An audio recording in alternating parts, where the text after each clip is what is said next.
जय हिंद फ्रेंड्स। यहाँ पे द हिंदू के जो वीकली करंट अफेयर्स मैं यहाँ पे प्रोवाइड करता हूँ वो आपके सामने आ चुका है।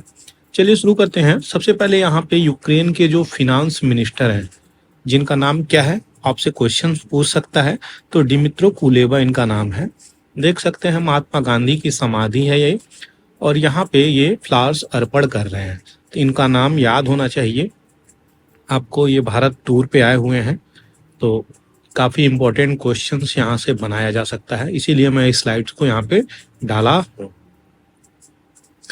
दूसरा जो है IRCTC से लेकर के क्वेश्चंस है कि भारत गौरव ट्रेन है जो पूरी काशी अयोध्या वाले क्षेत्र पे चलाई जा रही है और ये कवर कर रही है, तो काफ़ी इम्पोर्टेंट हो जाता है भारत गौरव ट्रेन, जो काफ़ी देखने में भी सुंदर होती है।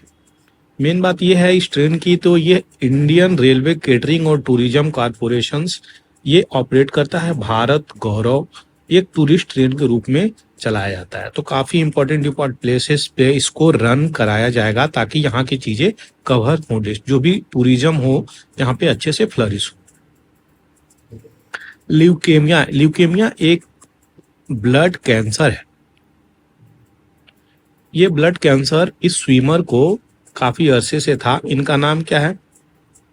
इनका नाम है रिकाको इकी, तो ये नाम याद रखिएगा। जापान की ये खिलाड़ी हैं और ये स्विमर है। तो पेरिस ओलंपिक जो होने वाला है वहाँ पे ये पार्टिसिपेट 100 मीटर बटरफ्लाई में यहाँ पे पार्टिसिपेट करेंगे। तो बहुत लंबे समय से मिसिंग चल रही थी, मतलब पार्टिसिपेट नहीं कर पा रही थी, लेकिन यहाँ पे इन्होंने पार्टिसिपेट किया है, तो ये इम्पोर्टेंट है। एक लंबा स्ट्रगल करने के बाद ये यहाँ पे आई हुई है। नेक्स्ट जो बात आ रही है, यहाँ पे श्रीजेश को अपॉइंट किया गया। चेहरा आप देख ही सकते हैं, मैंने यहाँ पे लगा दिया है। और ये FIH फेडरेशन ऑफ इंटरनेशनल, यहाँ पे फेडरेशन ऑफ हॉकी, तो ये जो हॉकी का इनको एथलीट कमेटी का यहाँ पे चेयरमैन बनाया गया है। तो याद रखिएगा, श्रीजेश नाम याद रखिएगा, जो काफी इंपॉर्टेंट हो जाता है। इराडिकेशन ऑफ TB, जो ट्यूबरकुलोसिस है, सबसे पहले तो क्वेश्चन यही पूछेगा कि वो वायरस से होता है या फिर बैक्टीरिया से होता है। तो यहाँ का जो क्वेश्चन है काफी इंपॉर्टेंट है। तो ये माइकोबैक्टीरियम लेप्रे उसके द्वारा फैलाया जाता है। यह एक बैक्टीरियल डिजीजेज है जो आपके फेफड़े को मेनली अगर बात करी जाए तो प्रभावित करता है। दूसरी जो बात करी गई है, भारत जो है TB एलिमिनेट का जो डेट रखा है 2025 तक रखा है। कई सारे क्वेश्चंस यहाँ से बनते हैं कि 2025 तक हमें TB को एलिमिनेट कर देना है, लेकिन उसके लिए जो पॉलिसीज बनाएगी गवर्नमेंट, उसको प्रॉपर इम्प्लीमेंटेशंस की जरूरत होती है। अब देखिए, पॉलिसी बना लिए, आप इम्प्लीमेंट कर लिए, तो किस क्वालिटी का इम्प्लीमेंटेशंस हो रहा है, ये भी एक इम्पोर्टेंट चीजें हो जाती हैं। इसीलिए बात कही जाती है, अगर पॉलिसी ऊपर से लेके नीचे आ रही है तो सारी की सारी चीजों को, पैरामीटर को कंसीडर करना पड़ता है। नेक्स्ट अगर बात करी जा रही है, ये पीस फार्मूला किसके साथ बात करी जा रही है, तो जो यूक्रेन के फिनांस मिनिस्टर हैं जिनका नाम हम पहले भी बता चुके हैं, मिस्टर कुलेबा, ये आए हैं और ये पीस फार्मूला के बारे में यहाँ पे डिस्कस करने आए हैं। किस प्रकार से जो रसिया है प्लस यूक्रेन, इन दोनों के बीच में जो इश्यू हो रही है उसको कैसे सही किया जा सकता है। तो भारत के external affair minister Jaishankar Prasad ji यहाँ पे हैं, देख ही सकते हैं। अब ये पीस फार्मूला कैसे होगी, क्या निकल के आएगी, वो सब कुछ चीजें देखने योग्य होगी। असल बात यह है कि भारत एक ऐसे समय में जा पहुंचा है जहां पे ना इसे USA नेग्लेक्ट कर सकता है, ना ही इसे रसिया नेग्लेक्ट कर सकता है, और ना ही बहुत हद तक अगर बात करी जाए तो चाइना भी नेग्लेक्ट कर सकता है। तो इस मुकाम पे अगर इंडिया है, सही मायने में अगर बात करी जाए, तो इसकी जो इम्पोर्टेंस है, इंपॉर्टेंस क्यों निकल के आती है इंडिया की, तो सबसे पहले इंपॉर्टेंस अगर बात करी जाए तो पॉपुलेशन फैक्टर्स आ जाते हैं, मार्केट फैक्टर आ जाती है, यहाँ पे यहाँ का लेबर फोर्स आ जाता है, यहाँ का स्किल्ड लेबर फोर्स आ जाता है। तो ये सारी इंपॉर्टेंट, और बिजनेस जो मॉडल होती है वो काफी ईज हो चुका है भारत में।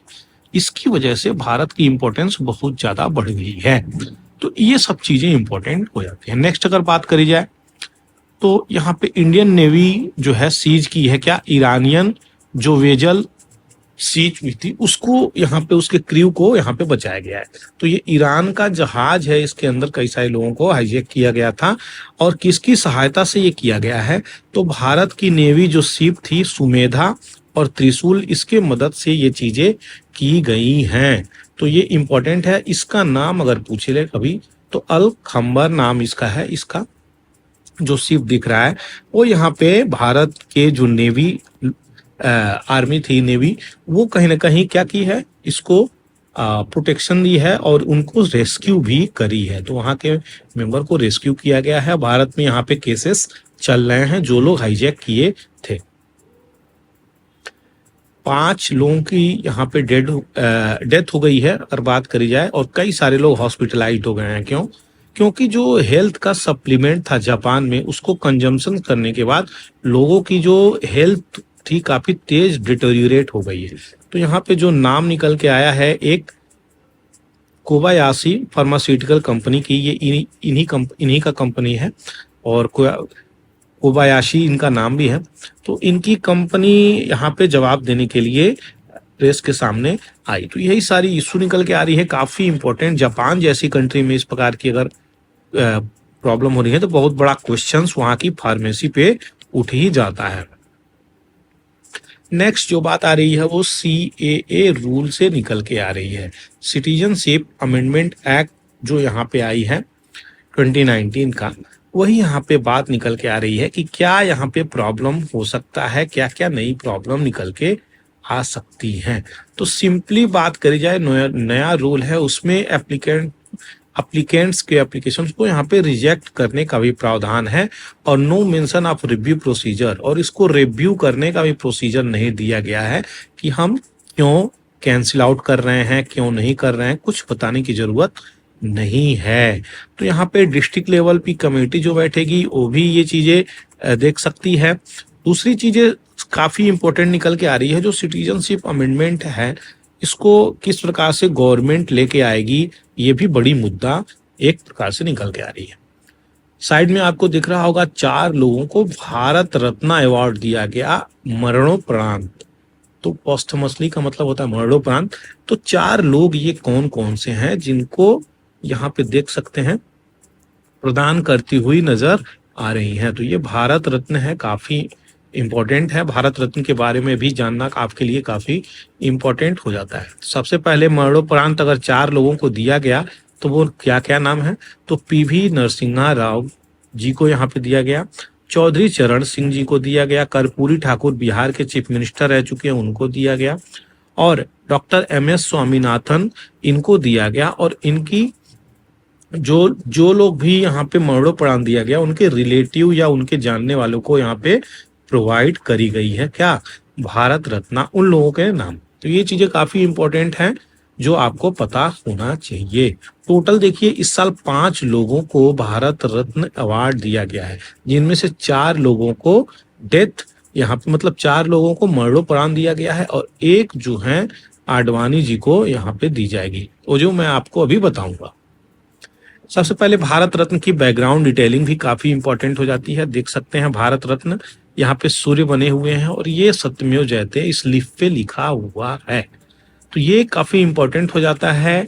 अगर भारत रत्न की बात करी जाए तो यह हाईएस्ट सिविलियन अवार्ड है भारत का, जो 2 जनवरी 1954 में इसको इंस्टीट्यूट किया गया है। तो भारत में अगर कोई एक्सेप्शनल सर्विस प्रोवाइड करता है हाईएस्ट ऑर्डर लेवल पे, बिना किसी भी डिस्टिंक्शंस के, मतभेद के, रेस, ऑक्यूपेशन, पोजीशन, जेंडर, इन सब का बात नहीं करता है, ये किसी भी रूप से हो, एक्सेप्शनल आप ड्यूटी कर रहे हैं, एक्सेप्शनल सर्विसेज प्रोवाइड किए हैं, तो आपको ये अवार्ड देने का सरकार हकदार हो सकता है।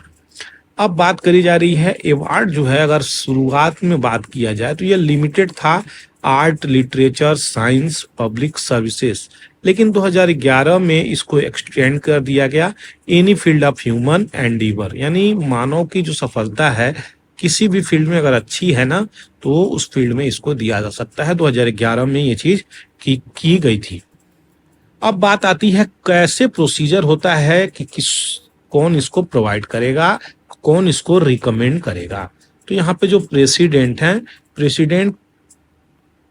प्रेसिडेंट को पीएम जो है प्रेसिडेंट को यहाँ पे रिकमेंड करते हैं। तो प्राइम मिनिस्टर टू प्रेसिडेंट यहाँ पे बातें हो जाती हैं, रिकमेंडेशन जाती हैं, और प्रेसिडेंट जो है किसी भी अवार्डी को यहाँ पे जिनको रिकमेंडेशन दी जाती है प्राइम मिनिस्टर जी के द्वारा, उनको ये चीजें अवार्ड देते हैं। तो ये इसका प्रोसीजर हो गया। अगर बात करी जा रही है रिसिपिएंट की, तो ये एक प्रकार से सनद दिया जाता है, सर्टिफिकेट जिसको बोला जाता है, साइंड बाय द प्रेसिडेंट, और एक पीपल लीफ शेप्ड में मेडेलियन होती है जो यहाँ पे आप देख सकते हैं। दूसरी जो सबसे ज्यादा इंपॉर्टेंट बात होती है, इसमें कोई भी मुद्रा राशि आपको इससे जुड़ी हुई नहीं दी जाती। यह एक अवार्ड अपने आप में ही हाईएस्ट सिविलियन अवार्ड के रूप में जाना जाता है। भारत रत्न रिसिपिएंट यहाँ पे बात करी जा रही है, तो ये 7th रैंक में आता है। अगर ऑर्डर आप प्रेसिडेंस की हम बात करें, ऑर्डर आप प्रेसिडेंस की बात करें, तो सबसे पहले कौन से आती हैं? प्रेसिडेंट आती हैं। इसी ऑर्डर को लेकर के 7वें नंबर पे ये आता है। देखिए क्वेश्चन किसी तरीके से बना सकता है। First recipient of Bharat Ratna 3 लोगों को 1950 में प्रोवाइड करी गई थी। सी राजगोपालचारी, सर्वपल्ली राधाकृष्णन और डॉक्टर सीवी रमन को ये चीजें दी गई थी। अब मेरा क्वेश्चन आपसे ये है, इतना जो मैं आपको बता दिया, कि सबसे यंगेस्ट कौन है जिसे यहाँ पे प्रोवाइड करी गई है? मेरा क्वेश्चन आपसे ये है। वो एक बहुत ही जाने माने व्यक्ति भी हैं। दूसरा, सबसे ओल्डेस्ट कौन है यहाँ पे? वो मेरा आपसे क्वेश्चन है। 2 क्वेश्चन है, अगर आपको पता हो तो कमेंट सेक्शन में जरूर लिखिएगा। Next, fish otolith. ये फिक्स ओटोलिथ क्या होता है? एक प्रकार का ऑर्नामेंट बनाया जा रहा है इस ओटोलिथ। ओटोलिथ का मतलब होता है जो फिश है, मछली है, उसका जो ईयर का बोन है, तो जो उसके कान का बोन है, उसी से ये सुंदर सुंदर आप चीज देख रहे होंगे, इसका निर्माण किया जा रहा है, जिसे हम ऑर्नामेंट बोल रहे हैं। तो याद रखिएगा, ओटोलिथ ये वर्ड काफी न्यूज में चल रहा है, नया नया फैशन है। Tropical cyclone higher intensity demand a new category. मतलब की बात करी जाए तो अब जो है 6ठे कैटेगरी में भी ट्रॉपिकल साइक्लोन आ गया है, जो 309 किलोमीटर पर आवर की स्पीड को भी क्रॉस कर चुका है। तो ये साइक्लोन अपना दिन प्रतिदिन, जैसे ही अगर बात करी जाए, जैसे जैसे ये चीजें बढ़ रही हैं, फॉर एग्जांपल अगर बात करी जाए तो ग्लोबल वार्मिंग इतनी तीव्र गति से बढ़ रही है, इतनी तीव्र गति से बढ़ रही है, जिसके कारण ट्रॉपिकल साइक्लोन्स भी आने शुरू हो गए हैं तेजी गति से। उनमें बहुत ज्यादा अल्ट्रेशंस आ गई हैं, बहुत सारे चेंजेज आ गए हैं, तो वो अपनी स्पीड भी काफी तीव्र गति से लेके आ रहे हैं। तो यही सारी चीजें हैं। अगर बात करी जाए ट्रॉपिकल साइक्लोन की, तो वो हम उसके थोड़ा सा फॉर्मेशंस को भी देखेंगे। देखिए, अगर बात करी जा रही है फॉर्मेशंस की, तो किस प्रकार से ये फॉर्म होगा, क्या क्या क्राइटेरिया होनी चाहिए, फेवरेबल कंडीशन होनी चाहिए। तो सबसे पहले एक लार्ज सी सरफेस होनी चाहिए जिसकी टेम्परेचर 27 डिग्री से ऊपर होना चाहिए। कोरियोलिस फोर्स होना चाहिए वहां पे। कोरियोलिस फोर्स क्या होता है, कई लोगों को ये भी नहीं मालूम होता है। ये देखिए, ये पृथ्वी है, अगर ये अपना इक्वेटर है 0 डिग्री, तो 0 डिग्री इक्वेटर है आपका, तो यहाँ पे अर्थ जो है रोटेट करती है क्या, वेस्ट से लेके ईस्ट तक। तो वेस्ट से ईस्ट जब अर्थ रोटेट करती है, तो यहाँ एक डिफ्लेक्शन फोर्स लगता है, जिसके कारण डिफ्लेक्ट हो जाती हैं ये फोर्स। तो अगर नॉर्थ में है तो आपका राइट में है तो लेफ्ट जाएगा, लेफ्ट में है तो राइट चला जाएगा। तो ये यहाँ पे फोर्सेज हैं जो डिफ्लेक्शंस क्रिएट करते हैं, इसी को कोरियोलिस फोर्स बोला जाता है। दूसरी जो है small variation in the vertical wind speed. Vertical wind speed की बात करी जा रही है, जो उसमें वेरिएशन होगी। नेक्स्ट जो है pre existing weak low pressure भी काफी इंपॉर्टेंट हो जाती है, और upper divergence above the sea level system. तो ये जो डाइवर्जेंस होनी चाहिए सी लेवल के ऊपर, वो भी काफी इंपॉर्टेंट रोल प्ले करती है। अगर यहाँ पे डेवलपमेंट साइकिल आप ट्रॉपिकल साइक्लोन की बात करें तो 3 स्टेजेस में मैंने इनको डिवाइड किया है। पहला फॉर्मेशन, दूसरा उनका यंग स्टेज यानी मैच्योर की अगर बात करें, तीसरा उनके डेथ का हम बात करेंगे। तो इन प्रकार से मैंने यहाँ पे ये सारी चीजें दी हुई हैं। कैरेक्टरिस्टिक की अगर बात करें शॉर्ट में, तो देखिए सर्कुलर इन शेप होते हैं, साइक्लोनिक जो फॉर्मेशंस होती है सर्कुलर इन शेप होती हैं ये, और डायमीटर 150 से 300 किलोमीटर होती है। बीच वाली जो ये चीजें होती हैं उसे हम आई बोलते हैं, सभी लोग जानते हैं। इसमें कोई भी फ्रंट का फॉर्मेशन नहीं होता है। लेटेंट हीट एनर्जी इसमें रोल प्ले करती है। 50 से 30 किलोमीटर तक की ये स्पीड हो सकती है, लेकिन वही छठी कैटेगरी आज आपको पढ़ा रहा था जो 309 किलोमीटर तक की भी स्पीड मेजर करी गई है। ऑटमन सीजन में ज्यादातर यहाँ पे चीजें निकल के आ रही हैं। क्यूमुलोनिम्बस क्लाइड जो यहाँ पे होती हैं 12 किलोमीटर तक, ये काफी रोल प्ले करती हैं। टोरेंशियल रेन्स होती हैं यहाँ पे, ग्रेट डैमेज लाइफ को यहाँ पे होती है। तो ये सारी चीजें हैं जो यहाँ पे निकल के आती हैं, और इम्पोर्टेंट रोल जो है सारी चीजें आपको यहाँ पे साइक्लोन के चक्कर में मैंने सारी डिटेलिंग यहाँ पे आपको दी है। नेक्स्ट अगर देखा जाए यहाँ पे, तो एक ऐसे वोकलिस्ट है यानी म्यूजिशियंस हैं जिनका नाम यहाँ पे आपको याद होना चाहिए। टी.एम. कृष्णा इनका नाम है। ये कर्नाटक यानी बेंगलोर के सिंगर हैं, जिनको अभी रिसेंटली संगीता कलानिधि अवार्ड से सम्मानित किया गया है। लेकिन ये एक प्रकार से जीनियस म्यूजिशियन होने के साथ साथ रिफॉर्मिस्ट और एक्टिविस्ट भी हैं। तो इनका कुछ ऐसा स्टेटमेंट निकला जिसके कारण काफी हाईलाइटेड ये हो गए। तो हाईलाइटेड हो जाने की वजह से यहाँ पे क्या हुआ, इनको जो है काफी क्रिटिकल आर्गुमेंट फेस करने पड़ रहे हैं। अब सबसे ज्यादा इंपॉर्टेंट हमारे लिए यही निकल के आता है, संगीता कलानिधि अवार्ड किसको मिला है, तो टी.एम. कृष्णा को मिला है। लेकिन अगर क्वेश्चंस बैकग्राउंड से बनाएगा तो पूछेगा संगीता कलानिधि अवार्ड से। तो चलिए उसको देख लेते हैं। यह जो अवार्ड है एनुअली दिया जाता है कार्नाटिक म्यूजिशियंस और मद्रास म्यूजिक एकेडमी के द्वारा ये प्रोवाइड की जाती है। तो है ये कर्नाटक वाली कार्नेटिक म्यूजिशियन, लेकिन प्रोवाइड करी जाती है मद्रास के द्वारा, याद रखिएगा। 29 से लेके 41 तक अवार्ड जो है एग्जिस्ट ही नहीं करता था। 42 में एकेडमिक प्रेसिडेंट के.वी. कृष्णा स्वामी इसको यहाँ पे लेके आते हैं, अवार्ड को लेकर के आते हैं। 2024 में वोकलिस्ट देख सकते हैं टी.एम. कृष्णा को मिला है, और बॉम्बे जयाश्री 2023 में इनको प्रोवाइड करी गई है। तो ये चीजें याद रखिएगा। यहाँ पे वायलिन में दिया जाता है इनको, वीणा में दिया जाता है। ये सारी चीजें जो मेलोडियस म्यूजिक है वो क्रिएट करने के लिए संगीता कलानिधि अवार्ड प्रोवाइड करी जाती है। आशा करते हैं आपको चीजें समझ में आ रही होंगी। काफी इंपॉर्टेंट है, क्वेश्चन यहाँ से बन सकता है। Will global forest expansion hit tribals, क्या है ना बात यहाँ पे ये निकल के आ रही है कि जो ग्लोबल फॉरेस्ट है, विश्व में जो फॉरेस्ट का परसेंटेज है वो डिटोरियोरेट हो रहा है, डिक्रीज हो रहा है। क्यों? क्योंकि जो फॉरेस्ट हो रहा है उसकी कटिंग जो है काफी तीव्र गति से होनी शुरू हो गई है, जिसके कारण जो सस्टेनेबल डेवलपमेंट गोल है उसे हम कैसे फुलफिल करेंगे। बात आती है निकल के एक सिंपोसियम है। सिंपोसियम का मतलब होता है एक ग्रुप ऑफ पीपल मिलकर डिस्कशन करते हैं, उसे हम सिंपोसियम कहते हैं। तो गोष्ठी हिंदी में कहा जाता है। इंडिजिनस पीपल यहाँ पे organised by the university of Arizona. तो ये यूनिवर्सिटी ऑफ एरिजोना में यहाँ पे सिंपोसियम हुआ, और 21 से 22 मार्च के बीच में यहाँ पे Kunming Montreal global biodiversity framework यहाँ पे उसके चक्कर में ये निकल के आई। अब क्वेश्चंस ये निकल के आ रहा है कि ये कुनमिंग मॉन्ट्रियल जीबीएफ है क्या। तो यहाँ पे आपको बता दें, काफी इंपॉर्टेंट है। ये 15th कॉन्फ्रेंस ऑफ पार्टी जो हुआ था उसी से निकल के ये चीजें निकल के आई। ये क्या क्लेम करता है? ये सबसे पहले यही क्लेम करता है कि सस्टेनेबल डेवलपमेंट गोल को किस प्रकार के लेके जाया जाए। तो आपको एसडीजी जो है वो भी हमें बताना पड़ेगा, घबराइएगा मत, वो भी बताऊंगा।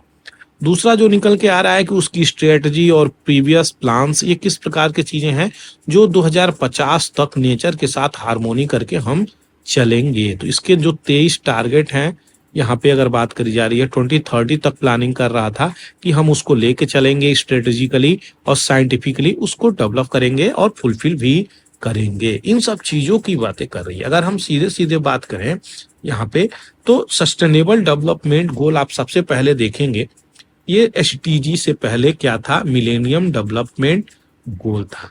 तो 2000 से लेके 2015 तक ये चीजें थी, और 2016 से लेके यहाँ पे 2030 तक चीजें यहाँ पे सस्टेनेबल डेवलपमेंट गोल चलाई जाएंगी। अब यहाँ पे सबसे पहले आता है नो पॉवर्टी, दूसरे पे आता है क्या, जीरो हंगर, तीसरे पे आता है हेल्थ एंड वेलबींग, चौथे पे क्वालिटी एजुकेशन, पांचवे में जेंडर इक्वालिटी, और छठे में सबसे इंपॉर्टेंट जिसके लिए वर्ल्ड की फाइटिंग हो रही है, क्लीन वाटर एंड सैनिटेशन, सातवें में जिस पे इंडिया फोकस कर रहा है, affordable and clean energy, decent work, आठवें में, नौवें में इंडस्ट्री है, 10वें में रिड्यूस्ड इनइक्वालिटी है, 11 में सस्टेनेबल सिटीज एंड कम्युनिटी, 12 में रिस्पॉन्सिबल कंजम्पशन एंड प्रोडक्शन, जो कि मेरा सबसे ज्यादा इंपॉर्टेंट यही है। यहाँ से क्वेश्चंस कई बार बने हैं। 13 में क्लाइमेट एक्शन, 14 में लाइफ बिलो, और 15 में लाइफ ऑन लैंड, 16 में piece justice and strong institutions, और 7वें में सबको पार्टनरशिप बन के गोल को पूरा करना है। तो ये जो 17 गोल हैं और 169 इसके अंदर टारगेट रखे गए हैं, ये काफी इंपॉर्टेंट हो जाते हैं। इन्हीं में से बात करी जा रही है 23 जो टारगेट हैं उसको यहाँ पे कंसिडर किया गया है ये GVF में। चलिए आगे बढ़ते हैं। What happened to the bridge in Baltimore, Baltimore आपका कहाँ पे है, तो यूएस में है। यूएस में मैरीलैंड एक प्रोविंसेस है, ये मैरीलैंड, यहाँ पे है आपका बाल्टीमोर। तो ये बाल्टीमोर का जो जगह है काफी इंपॉर्टेंट हो जाता है, क्योंकि यहाँ पे एक एक्सीडेंट हुआ। एक रिवर है यहाँ पे, अटापास्को रिवर इन बाल्टीमोर। तो यहाँ पे जो क्रेन से सामान उठाया जाता है, सबसे पहले तो इसका लोकेशंस आपको पता होना चाहिए। यहाँ पे ये लोकेशंस, ये देखिए, इस लोकेशंस पे एक्सीडेंट हुआ है। बात करी जा रही है कि जो क्रेन था वहां से कुछ सामान इधर उधर कर रहा था, जिसके कारण यहाँ पे कुछ लोगों की डेथ हो जाती है। तो इसीलिए ये न्यूज में आ गया बाल्टीमोर। मैंने सोचा आपको लोकेशन दिखा दूं, क्योंकि कई बार क्वेश्चंस आ जाते हैं। एक बहुत ही प्यारा फेस्टिवल है ये, कोल्लम डिस्ट्रिक्ट केरला में मनाया जा रहा है। इसका नाम है चमिया विलक्कू फेस्टिवल। इसमें क्या करते हैं, जो मेल होते हैं वो लोग फीमेल के अटायर में आते हैं, उनकी वेशभूषा में आते हैं, और यही परफॉर्मेंस होती है। तो यहाँ पे देख सकते हैं एक लड़का इस प्रकार से लिपस्टिक का प्रयोग कर रहा है। ये फेस्टिवल बहुत पुराना है। चमिया विलक्कू फेस्टिवल यहाँ पे कहाँ मनाया जाता है, तो केरला में मनाया जाता है, नाम याद रखिएगा। दूसरा यहाँ पे होली रोजरी चर्च कहाँ पे है, तो तमिलनाडु में है। यहाँ पे क्या हो रहा है, तो ईस्टर का जो त्योहार है वो क्रिश्चियन के द्वारा कैंडल जला के मनाया जाता है। तो देखिए कितना बड़ा यहाँ पे कैंडल है, और काफी इंपॉर्टेंट चीजें हैं जो यहाँ पे ये लोग मना रहे हैं। श्रीलंका को 1974 में यहाँ पे क्या दे दिया गया, तो कथाचीवी आइलैंड ये बोलना है। तो प्राइम मिनिस्टर देश के अपने इस प्रकार की बातें करते हुए नजर आए। सबसे पहले हमारे लिए इंपॉर्टेंट ये ऐसा कुछ भी नहीं है, हमारे लिए इंपॉर्टेंट हो जाता है अब, क्योंकि न्यूज में आ गया कथाचीवी। तो अगर हम कथाचीवी की बात करें यहाँ पे, तो सबसे ज्यादा इंपॉर्टेंट है इसका लोकेशंस, इसके बारे में जानना, कब क्या क्या हुआ था।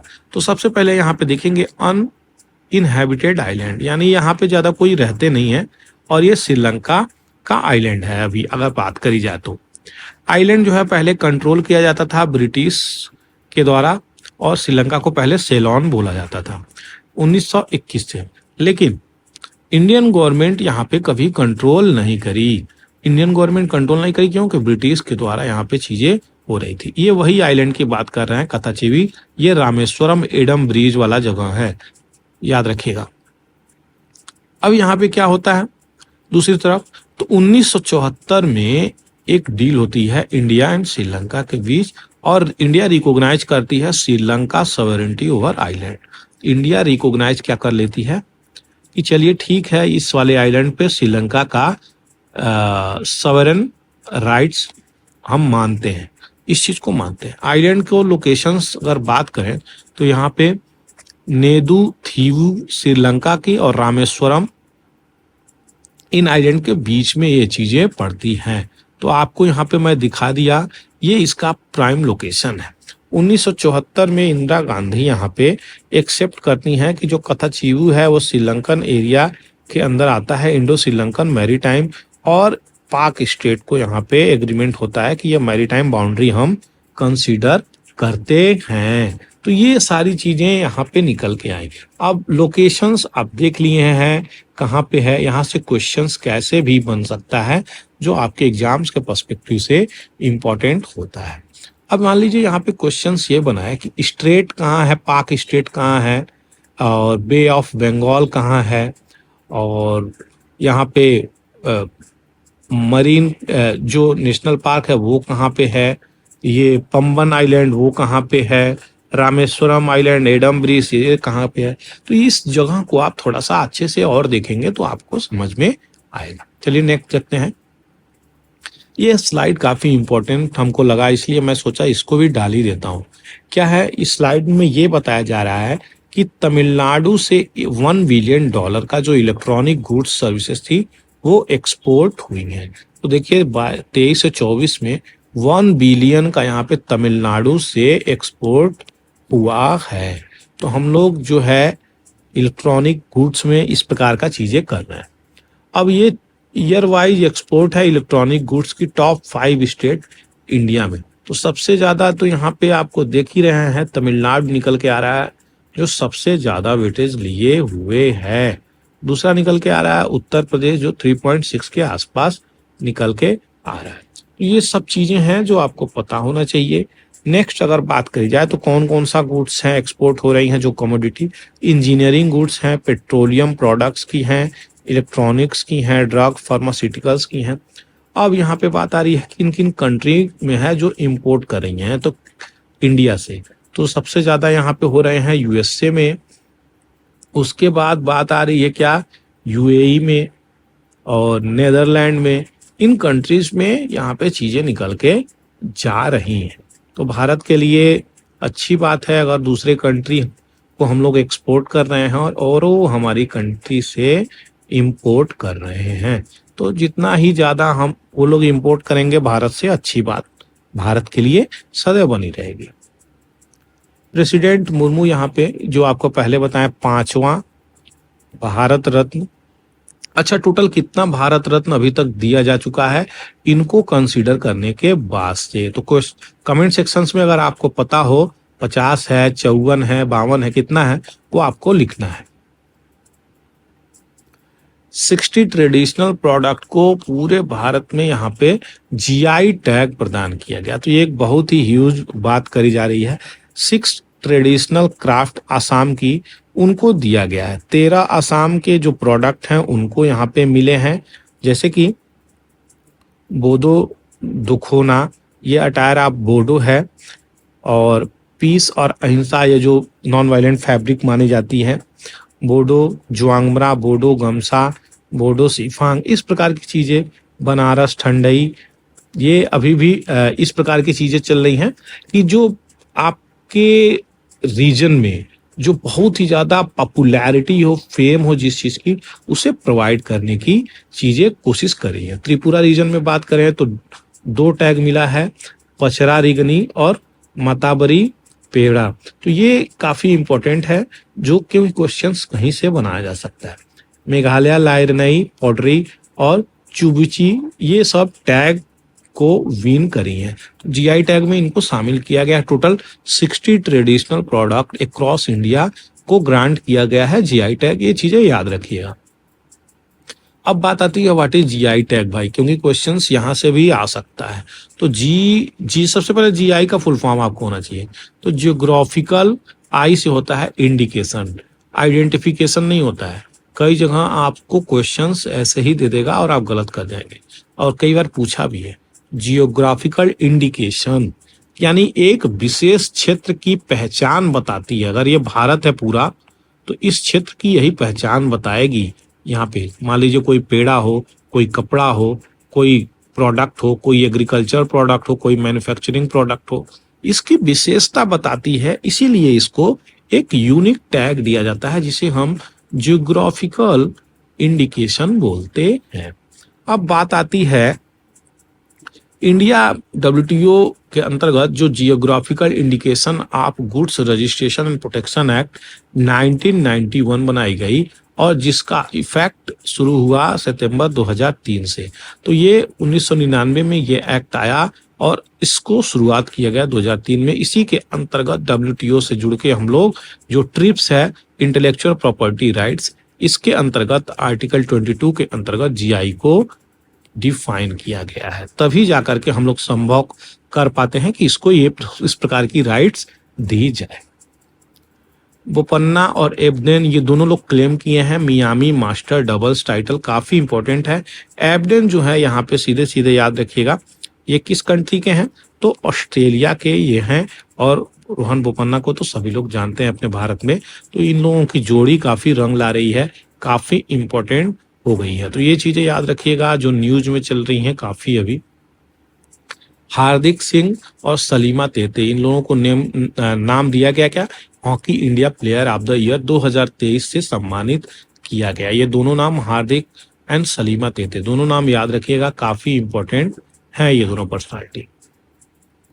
Prevention of money laundering act, ये ऐसा एक्ट है जिस एक्ट में अगर आपको अरेस्ट करी जाती है तो बहुत रेयर ही आपको बेल मिलने की संभावनाएं नजर आती हैं। सबसे पहले तो यही पूछता है ये किस सन में आया। Prevention of money laundering act 2002 की चीजें हैं, बनाई गई थी ब्लैक मनी को रोकने के लिए और जिस प्रकार की भी ड्रग ट्रैफिकिंग चल रही है उसको रोकने के लिए बनाया गया था। लेकिन आज के डेट में ऐसा कहा जा रहा है कि इसका मिसयूज कहीं ना कहीं हो रहा है, जिसके तहत इसमें बहुत सारी चेंजेस करने की जरूरत है। जर्मनी एक ऐसी कंट्री है यहाँ पे जो कैनेबीज थी, जो कैनेबीज क्या होता है तो आपको बता दें, एक प्रकार से ये ड्रग रिलेटेड प्लांट होता है जिसको कंजम्पशंस के लिए यहाँ पे यूज होता है। तो यहाँ पे आप 25 ग्राम ऑफ कैनेबीज कल्टीवेट कर सकते हैं up to 3 marijuana plant at home. यानी जो मैरिजुआना प्लांट है आप उसका सेवन कर सकते हैं, 3 पौधे आप घर पे लगाइए और उसका उपयोग कीजिए, कैनेबीज का उपयोग कर सकते हैं। तो नशे में यूज होता है ये सारी चीजें, जर्मनी ने इस प्रकार की चीजें को अलाउ किया है। ईडी काफी न्यूज में है पिछले कई सालों से। तो यहाँ पे एक और चीज निकल के आई कि ईडी कैन समन एनीवन, यानी किसी को ईडी बुला सकती है फॉर एनी इंफॉर्मेशन। कौन कह रहा है, सुप्रीम कोर्ट। सुप्रीम कोर्ट ऐसी बातें बोले हैं कि ईडी जो है अब इन्फोर्समेंट डायरेक्टोरेट किसी को बुला सकती है। तो अच्छी बात है, किसी को बुलाए, जांच करे, लेकिन एकदम चीजें लीगल होनी चाहिए।